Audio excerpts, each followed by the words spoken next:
warahmatullahi wabarakatuh. Perkenalkan, nama saya Intan Julianti, NIM P01210008. Saya dari Prodi Agribisnis semester 3. Di sini saya akan menjelaskan mengenai tentang inovasi teknologi pertanian. Sebelum lanjut ke pembahasan tersebut, saya ingin mengucapkan terima kasih terlebih dahulu kepada Pak Didi SPMP selaku dosen pengampu mata kuliah Komunikasi dan Penyuluhan Pertanian yang telah memberikan tugas video terkait inovasi pertanian.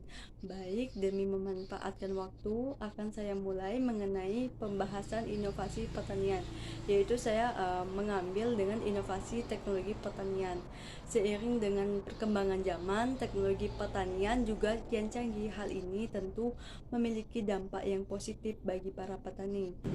Nah, dengan bantuan teknologi pertanian, efektivitas penanaman, perawatan, hingga panen bisa lebih meningkat.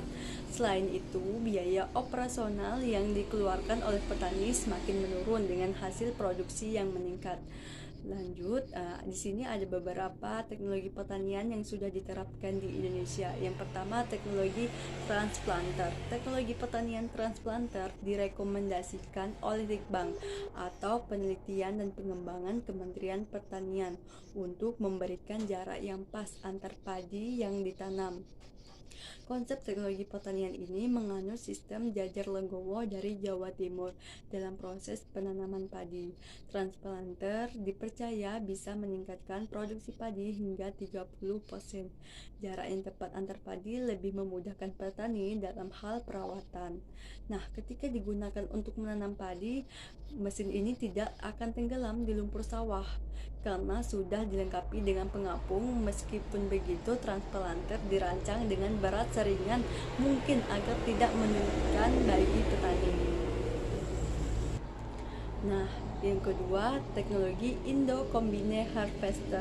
Dengan menggunakan teknologi pertanian Indo Combine Harvester, petani akan dimudahkan dalam urusan padi, mulai dari pemotongan, pengangkutan, perontokan, pembersihan, sortasi, hingga ke tahap pengantongan. Dengan Indo Combine Harvester tentu tidak membutuhkan banyak orang lagi untuk memanen padi, karena satu mesin ini hanya butuh 3 orang saja dengan kapasitas kerja 4-6 jam per hektar. Teknologi ini akan semakin baik performanya jika digunakan pada lahan yang basah. Indo Combine Transplanter memiliki gaya tekan ke permukaan tanah itu sekitar 0,13 kg per cm. Lanjut, memperkecil kemungkinan bagi mesin untuk terperosok dalam tanah. Hebatnya lagi, teknologi pertanian ini mampu menghasilkan gabah dengan tingkat kebersihan 99,5%. Nah, yang ketiga, mesin pemilah bibit unggul. Bibit unggul akan menghasilkan tanaman dengan kualitas yang baik pula jika dulunya petani tidak bisa membedakan atau menentukan bibit mana yang akan menghasilkan tumbuhan terbaik. Kini dengan teknologi pertanian, hal tersebut bisa diketahui.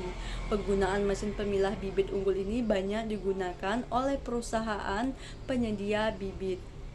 Misalnya saja pemilihan bibit jagung hibrida.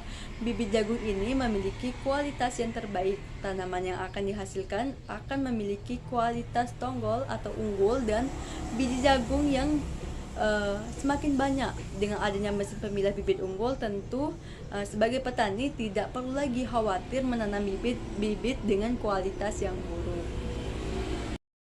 Yang keempat, ada alat pengering kedelai. Teknologi pertanian ini sangat membantu sekali untuk mencegah penurunan kualitas kedelai akibat pengeringan yang terlambat. Dengan alat pengeringan ini, proses pengeringan kedelai yang biasanya berlangsung selama 8 hari bisa dipersingkat menjadi 1 hari saja. Tak hanya itu saja, mesin ini juga akan meningkatkan daya tumbuh benih kedelai hingga 90,3%. Selanjutnya, yang kelima, ada instalasi pengolah limbah. Limbah ternak seringnya tidak terkelola dengan baik oleh para petani. Padahal limbah ternak ini bisa dimanfaatkan untuk hal yang lebih baik daripada mencemari lingkungan. Lebih baik limbah ini digunakan untuk pupuk organik jika tidak memiliki banyak waktu untuk mengolah sendiri limbah menjadi pupuk, ada instalasi pengolah limbah. Dengan menggunakan instalasi pengolah limbah, barang yang awalnya tidak bermanfaat bisa diubah menjadi sangat bermanfaat. Contohnya seperti tadi pupuk organik dan biogas. Nah, tadi terkait penjelasan inovasi teknologi pertanian yang sudah dikembangkan atau sudah diterapkan di Indonesia. Sekarang saya akan menjelaskan mengenai salah satu inovasi teknologi digital yang dibutuhkan di Indonesia. Karena Indonesia adalah negara agraris yang masyarakatnya masih mengandalkan hasil dari sektor pertanian. Dengan ini, berbagai pengembangan sebuah startup pertanian sedang dikembangkan oleh beberapa orang untuk memudahkan para petani dan konsumen. Kebutuhan yang besar ini menjadi pemicu beberapa orang untuk membuat startup di bidang pertanian. Di Indonesia sudah memiliki banyak sekali startup di bidang pertanian dengan misi untuk menyejahterakan petani. Berikut ini beberapa startup pertanian karya anak bangsa yang sudah dimanfaatkan petani. Nah, yang pertama ada TaniHub. Mereka adalah perusahaan digital yang berkembang di bidang pertanian yang mulai dibentuk pada tahun 2015. TaniHub punya cita-cita besar untuk di bidang pertanian Indonesia. Melalui TaniHub diharapkan petani Indonesia bisa langsung berjualan hasil panen sekaligus berkomunikasi dengan konsumen. Dengan demikian, petani tidak lagi bergantung pada tengkulak yang memberatkan. Bukan hanya itu, terhitung mulai tahun 2017, TaniHub sudah meluncurkan layanan TaniFund. Layanan ini merupakan sebuah layanan peer-to-peer atau V2V yang lending yang khususnya membantu pendanaan petani Indonesia. Nah, selanjutnya ada iGrow. iGrow adalah sebuah platform yang membantu petani lokal lahan yang belum optimal diberdayakan dan para investor penanaman untuk menghasilkan produk pertanian yang berkualitas tinggi. iGrow menciptakan model pertanian baru yang scalable dan efisien. iGrow menghubungkan petani, pemilik tanah, investor penanaman, dan pembeli produk pertanian untuk bersama-sama menciptakan penanaman. Nah, selanjutnya ada juga Crowder. Crowder adalah sebuah platform untuk menghimpun dana dari masyarakat sebagai modal kerja petani. Dengan metode crowdlending ini bergerak sebagai platform permodalan yang mengolah dana masyarakat yang disalurkan pada proyek pertanian. Startup didirikan pada tahun 2015 oleh Yohanes Sugihtonugroho dan Muhammad Risyad Ganis. Ini dihadirkan untuk membantu petani sekaligus menjadi platform edukasi untuk permodalan. Baik, tadi merupakan penjelasan terkait teknologi digital di bidang pertanian. Sekarang saya akan menjelaskan tujuan utama dari pengembangan teknologi pertanian, yaitu adalah untuk memproduksi pangan dengan kualitas terbaik, namun tanpa memberikan dampak yang negatif terhadap kesehatan dan lingkungan. Selain itu, dari segi efisiensi dan ekonomi, penggunaan teknologi dapat sangat meningkatkan efisiensi produksi. Berikut beberapa pengembangan teknologi untuk mencapai tujuan tersebut bisa dilihat dari inovasi. Nah, yang pertama ada teknologi otomasi pertanian, yaitu seperti mesin traktor dan alat panen otomatis.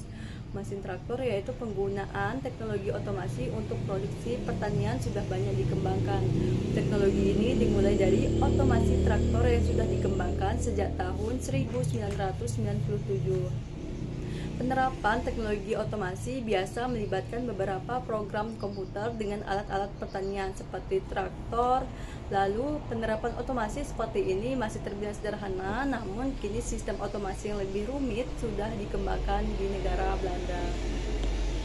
Nah, selanjutnya alat panen otomatis. Eldert van Houten mengembangkan teknologi deteksi dan alat panen otomatis untuk buah pir, pisang, persik, dan pisang di Wageningen University di Belanda. Alat ini bisa mendeteksi level pigmen, klorofil, dan etokenin melalui alat yang disematkan terhadap buah yang diamati. Selain itu, alat ini juga dilengkapi dengan kamera pendeteksi kombinasi warna atau RGB untuk mendeteksi kedalaman warna sehingga ukuran buah dapat diketahui. Lalu setelah data menunjukkan bahwa buah sudah matang, alat akan memanen buah hanya dalam waktu 2 detik saja. Selain itu, seluruh data kesehatan buah dan tanaman, tingkat kematangan, dan status lainnya akan terintegrasi pada smartphone sehingga dapat dipantau secara real time. Dengan penggunaan teknologi ini, efisiensi akan sangat meningkat, ketepatan waktu pada saat panen pun akan lebih terjaga. Selanjutnya, selain teknologi otomasi pertanian, di sini juga ada teknologi sensor. Yaitu teknologi sensor kini sudah sangat luas mencakupi sektor pertanian, mulai dari pertanian hortikultura sampai ke peternakan. Teknologi ini dapat memberikan data yang konkret dan real time terhadap para petani. Teknologi sensor yang sedang dikembangkan saat ini adalah teknologi sensor bagi tanaman yang memanfaatkan drone untuk mendapatkan beragam data seperti pertumbuhan hama, penyakit, dan permasalahan lainnya. Lalu, teknologi ini juga banyak dikembangkan di pertanian, tanaman hortikultura dalam skala besar. Dengan adanya teknologi ini, penggunaan pestisida dan bahan kimia lainnya dapat lebih terarah dan efisien sehingga mengurangi dampak negatif bagi lingkungan. Mungkin demikian yang dapat saya jelaskan atau saya sampaikan. Kurang dan lebihnya saya mohon maaf. Wallahul muwaffiq ila aqwamit thoriq. Wassalamualaikum warahmatullahi wabarakatuh.